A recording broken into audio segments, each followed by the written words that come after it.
Yan guys, ang ating pancake.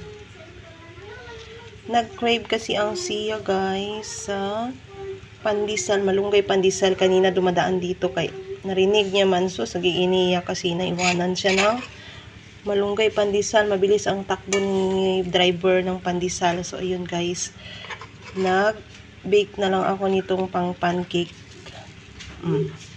Diba?